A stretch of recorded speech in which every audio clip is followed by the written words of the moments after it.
So if I could let you in on a conversation I would love to have if I had been Jesus's leadership consultant, there are 4 mistakes that I would like to point out that he made that really would have disqualified him from leadership. Now, the first is his timing. Timing is everything, you know, when it comes to leadership. And this is a man who knew from the very beginning that he had 33 and a half years, and yet he waited until the last 3.5 years. He failed to maximize his opportunities and his potential. He didn't use all of the time that he had available to him. What organizations need more than anything are non-anxious leaders. That is a lifelong journey. And this constant message of maximizing your potential and using every single day leads us down a path of feeling like the burden of change is all on us. And not only is it not, we bring the most brilliant and winsome leadership to an organization when we know that, and we lead out of that space inside of us where there is space. In my new role, I feel like one of the questions God asks me all the time is, do you really believe I'm at work when you're not? No. Is that a problem?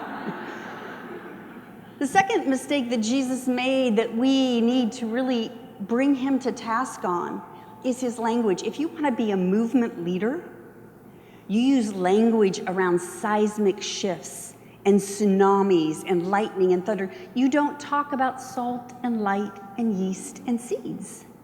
You talk about big things if you want something big to happen. But you see, Jesus understood, because he's the one that created the world, that there is a disproportionate impact in small things. I have somebody very near and dear to me who came back to faith after a 10-year horrific journey. And she was mostly afraid that she would never be able to live up to what it was that God wanted for her. And I said, do you not understand that Jesus set the bar really low? I bought her a little bowl of mustard seeds, and I said, every morning when you go to work, put one of them under your fingernail. It won't last very long. Every once in a while, take it out and roll it around. That's all you need. It's really small. The third thing that Jesus did, and I hold this personal deeply because I'm a big believer in the power of team when it comes to leadership, is he picked a pretty poor team. The man did not go to Harvard and the Ivy League schools to do his recruiting efforts. He actually went to the blue-collar working class, people who had been kicked out or not allowed into those fine institutions. Most of what I was taught was that Jesus went off by himself to pray, and then he chose his disciples. Except if you read Matthew, Mark, Luke, and John, that's not what happened. That's only what happened on the flannel graph story.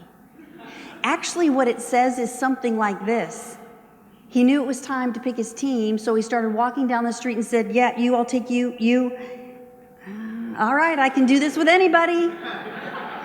Do you understand that when Jesus built his team, which is how all great leadership happens, he chose Simon the Zealot, who believed deeply in the overthrow of the Roman government and the philosophical cutting of the feet off of that, and he believed that was Jesus' goal also. And Matthew, the tax collector, who viewed anybody like Simon as a traitor and vice versa.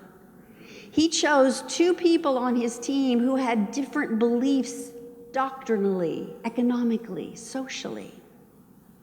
And he said, I'm not asking you about those polemic views.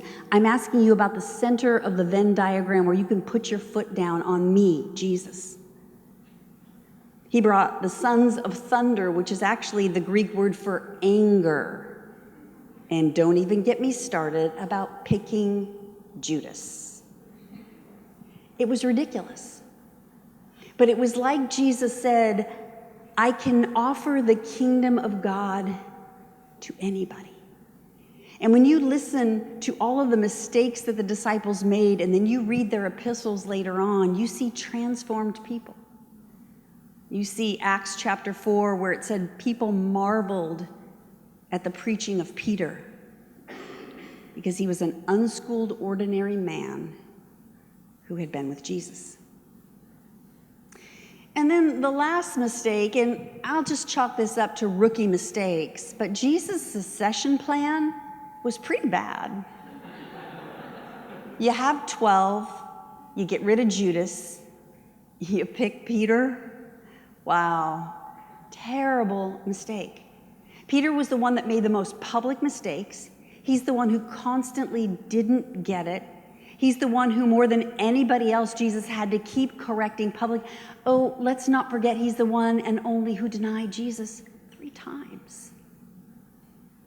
And then at the very end of his life, when Jesus was reinstating Peter and giving him the call on his life, do you love me? Feed my sheep. Do you love me? Feed my sheep. Do you love me? Lord, I keep telling you, yes, feed my sheep. Do you remember what Peter did? Peter was guilty of a sin that you and I would mark as a lower level sin, not very important. Peter committed the sin of comparison. And when Jesus gave him the call on his life, the succession plan to be the leader of this movement that I have created, Peter heard what Jesus said. And remember what he said? He didn't say, oh, great, sign me up. He said, what about him? Read, end of John chapter 21. Peter said, what about him? And he pointed to John. And in a tone that can only be described as vitriolic and angry, Jesus responds to Peter with more anger than he did the woman caught in adultery. Jesus responded to the sin of comparison with more anger than he responded to the woman caught in adultery. And he said to Peter, if I allow him to remain alive until I return, what is that to you? You follow me. Here's the bottom line. Everything that Robbie's talking about, and Gabe and Ben and all the other people that are going to speak tonight, all great ideas eventually devolve into work. And work requires great leadership. And we follow a lot of paths to learn about leadership, and that's a good thing, but we need to look at the counterintuitive, upside-down approach to leadership that Jesus brought. He collaborated with a group of people that were so far below him in everything and hung the weight of an entire movement on their shoulders, and it's the reason why you and I are still sitting in these chairs. Never underestimate anybody. God uses the most unlikely people. Collaboration sounds exciting. It's some of the hardest work you will ever do. When I speak about unity in a room like this, I tell people, here's what I've been praying for tonight. I've been praying that you would walk into this room and run into 4 people that you don't even like. I know I have, and I've only been here for half an hour. Because what it's going to take for unity is people with whom you disagree, with people whom you do not like. And you are going to be called to love them. And that, my friends, is the call of great leadership.